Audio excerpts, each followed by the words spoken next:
This was me at the peak of my bulk. I weighed in at my absolute heaviest I've ever been in my entire life, 226 pounds with a body fat of around 25%. Now, while the purpose of this bulk was to gain as much natural muscle as possible, it also came with much more than that. So after a year-long bulk, I decided I had enough. I wasn't happy with the way I looked and realized I had gained way too much fat. So I was determined to make a change. 8 months later, I did exactly that. So in this video, I'm gonna show you exactly what I did and how I lost over 60 pounds with these 5 basic steps, starting with number 1. Every morning upon waking up, I do my usual morning routine. I'd start by weighing myself daily. Now, while the number on the scale isn't always everything, it gives us a way to measure and keep track of our progress. And the easiest way to do this is to weigh yourself first thing in the morning and simply track it on an app or on your notes as you see here. Now, something to keep in mind is that while you may be doing everything right, weight can still fluctuate. Things like water, sodium, stress, sleep, all can play a role on what the scale may show the following morning. So 4 tips here. Number 1,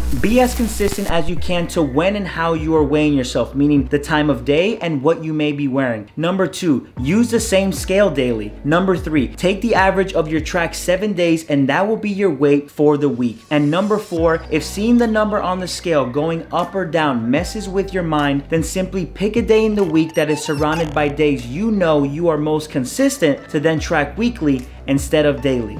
Now, when it comes to losing body fat, the most important thing to driving fat loss is gonna be being in a calorie deficit. Now, while I'm sure you've heard this plenty of times, the common question is, how much do I need to eat? Now, while that number will vary for everyone, there are many formulas and equations that can help calculate this. Let's first keep in mind that these are estimated calculations, but can be a great way to start. So something that I've used for years is use a site called tdeecalculator.net. Here, let me show you. It's as simple as plugging in your age, weight, height, and activity level. Now, based off your stats, this is gonna give you an estimate of your maintenance calories, meaning how much you should eat to simply maintain your weight. At the bottom here, you'll see it breaks down your macronutrients in 3 different splits, depending on whether the goal is to maintain, cut, or bulk. Now, you can use the suggested macros you see here or create your own now that you have a calorie target. Now, while all macros for every individual will be different, I suggest just making sure you're getting near or at least 1 gram of protein per pound of body weight. Remember, this is an estimated calculation, but personally one that I have found pretty close to accurate, and at least now you have something to track and can make adjustments as needed. Now, once you have determined your calorie goal, it's extremely important to stay away from the fad diets and anything that screams fast results, because when it comes to dieting, speed is usually the enemy. Instead, it's crucial to create a lifestyle around the foods you enjoy. That way you're more likely to stick to it versus following something that's unrealistic and unsustainable. As for me, I stuck with following something that's called If It Fits Your Macros. This allowed me to eat the foods I wanted and made it much more enjoyable for me to adhere to my diet. At the end of the day, if there's anything you take away from this video, is to remember this: the best diet that's gonna give you the best results is gonna be the one that you can stick to long term. Now, before we continue, if you're enjoying and found value in this video, do me a quick favor and hit that like button, as it truly helps me and allows more people to see my videos.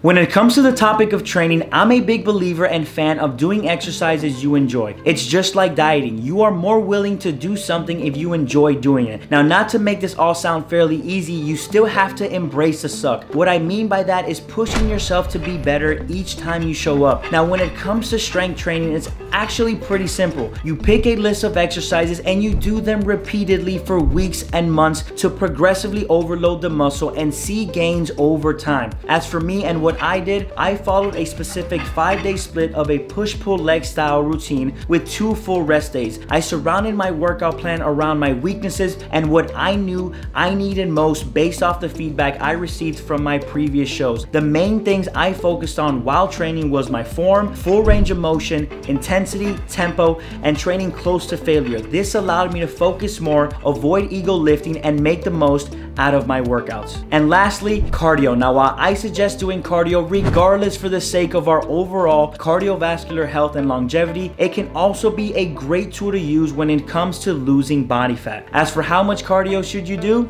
Just like dieting, speed is the enemy here. Slow and steady wins the race. Prioritize strength training to build lean muscle before prioritizing cardio. You want to lose fat, not just weight. See cardio as a tool to use to be able to burn additional calories on top of your calorie deficit. I personally started with 20 minutes 5 times a week for as long as I could. What I mean by that is if I can continue to lose weight and keep my calories high by doing the least amount of cardio, I wouldn't change anything until I stop seeing results.